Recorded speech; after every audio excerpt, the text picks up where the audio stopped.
सम्राट सरकार के पहले मंत्रिमंडल विस्तार को लेकर पटना सज धज रहा है। गांधी मैदान सज रहा है, लेकिन बारिश में उसमें खलल आ गई है। लेकिन तैयारी जोर से है कि नए मंत्रियों को शपथ गांधी मैदान में दिलाई जाएगी। जो लोग दिल्ली में थे, जिनको मंत्री बनना है, अलग अलग फ्लाइट से पटना आ रहे हैं। लगातार पहुंचना उनका शुरू हो चुका है। लेकिन क्या जो लिस्ट बनी है दोनों पार्टियों की, खासकर भारतीय जनता पार्टी की, उस पर अमित शाह ने रोक लगा दी है फिलहाल।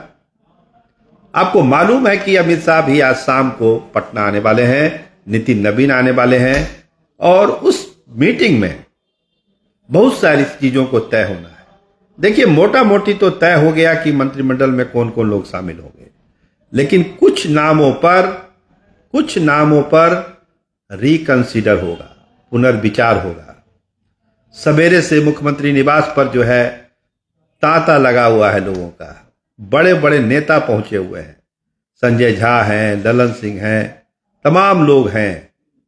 जदयू से कौन कौन मंत्री बनेगा, इसकी भी एक सूची फाइनल की जा रही है, क्योंकि जो हमारे सोर्स हैं वो बताते हैं कि आज रात में दोनों जो लिस्ट फाइनल होगी, बीजेपी की और जनता दल यूनाइटेड की, उसको में जो सामाजिक और जातीय समीकरण है उस पर भी नजर मारी जाएगी। तभी एक फाइनल लिस्ट होगी जो राजभवन जाएगी। सहयोगी दलों की भी हम बात करेंगे, लेकिन पहले बीजेपी में क्यों रोकी गई लिस्ट, जो तय हो गई थी, क्यों रोकी गई? देखिए, राजपूतों की बात कर लीजिए। नीरज बबलू को लेकर एक कंफ्यूजन है, क्या करना चाहिए, नहीं करना चाहिए, क्योंकि श्रेयसी सिंह का नाम ऑलरेडी सबसे आगे है राजपूत मंत्रियों में से। संजय टाइगर हैं, तो क्या 3-3 राजपूत मंत्रियों को जगह देगी भारतीय जनता पार्टी? तो अमित शाह इसी सब मसलों को हल करने के लिए लिस्ट को रोक के फिलहाल रोक दिया, होल्ड किया हुआ है। शाम में जब वो आएंगे, रात भर तो मीटिंग चलेगी। जो अमित शाह के काम करने का अपना स्टाइल है, वो एक सूची तय करेंगे कि क्या होना चाहिए, नहीं होना चाहिए। जेडीयू की लिस्ट भी देखेंगे, जातीय समीकरण क्या बन रहा है, नहीं बन रहा है, उस हिसाब से। अब देखिए, सुनील पिंटू और डॉक्टर श्वेता, बैसों की भरमार होगी सम्राट सरकार में, नो डाउट। लेकिन शिवहर और सीतामढ़ी आसपास के जिलों से ही 2 बैस को लेने का जो बात सामने आ रही है, क्या अमित शाह इसमें कोई फेरबदल करेंगे?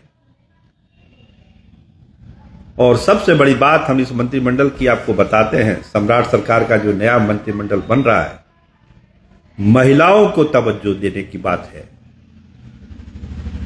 क्योंकि जो बंगाल का चुनाव हुआ है और महिलाओं ने जिस तरह से बढ़ चढ़कर वोट किया है भारतीय जनता पार्टी को, वही चीज बिहार में भी सामने आए और महिलाओं का एक बड़ा वोट बैंक जो फिलहाल नीतीश कुमार के साथ है, वो वोट बैंक कैसे बीजेपी के साथ आए, इसके लिए महिलाओं को तवज्जो इस कैबिनेट में दी जा सकती है।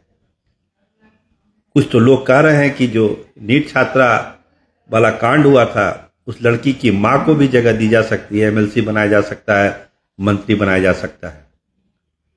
क्योंकि कलकत्ता में जो हुआ था मेडिकल कॉलेज में, जिस लड़की के साथ, उसकी मां जीत के आई है और उसका काफी प्रभाव पड़ा है बंगाल के चुनाव में। हो सकता है कि उसकी मां बंगाल सरकार में मंत्री भी बन जाए, एमएलए वो बन चुकी है। तो उसी पैटर्न को बिहार में भी सम्राट चौधरी लागू करवा सकते हैं अमित शाह के थ्रू, कि अगर उसको तवज्जो देगी तो महिलाओं के बीच में एक मैसेज जा सकता है। ऐसे भी जो महिला बंधन है, भारतीय जनता पार्टी का अपना तय कार्यक्रम है, उसके अनुसार जो 33% जो है महिलाओं को कोटा जो भाजपा कहती है, उसको मंत्रिमंडल में वो साकार करना चाहेगी। होगा नहीं होगा, ये तो शाम में, रात में अमित शाह तय करेंगे। लेकिन जो एक परसेप्शन बनाने की कोशिश सम्राट चौधरी कर रहे हैं, उस परसेप्शन पर एक अंतिम मोहर अमित शाह लगाएंगे रात में। नीतीश कुमार के यहाँ भी समझिए कि बड़ी बड़ी बैठक हो रही है।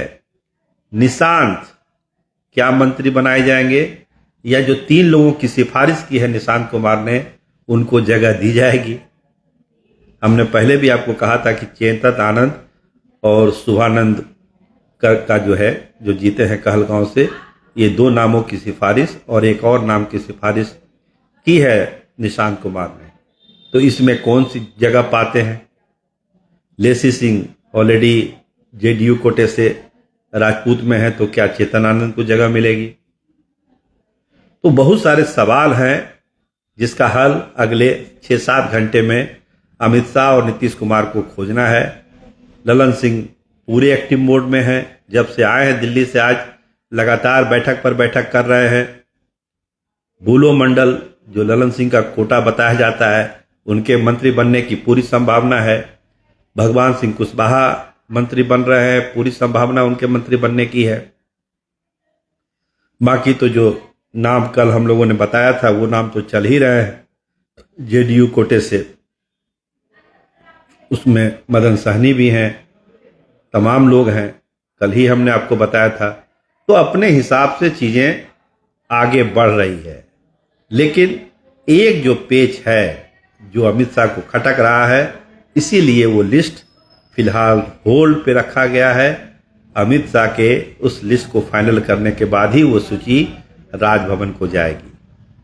सहयोगी दल की बात करिए तो लोजपा में अब करीब करीब ये साफ हो गया कि जो 2 पुराने मंत्री थे वही लोग कंटिन्यू करेंगे, मतलब संजय सिंह और संजय पासवान।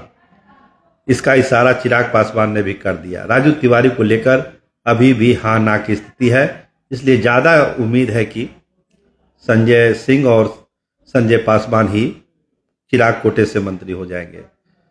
और सुमन जी तो है ही, इधर से पेच फंस रहा है आरएलएम का। उपेंद्र कुशवाहा की पूरी कोशिश है कि दीपक प्रकाश ही मंत्री बने, लेकिन जो राजनीतिक परिस्थितियां हैं और पार्टी की स्थितियां हैं, उसमें स्नेहलता जो उनकी मां है दीपक प्रकाश की, उनके भी मंत्री बनने की संभावना है। अगर दीपक प्रकाश पर कुछ किंतु परंतु कहीं से भी कुछ हुआ तो स्नेहलता कुशवाहा सम्राट सरकार में मंत्री हो सकती है।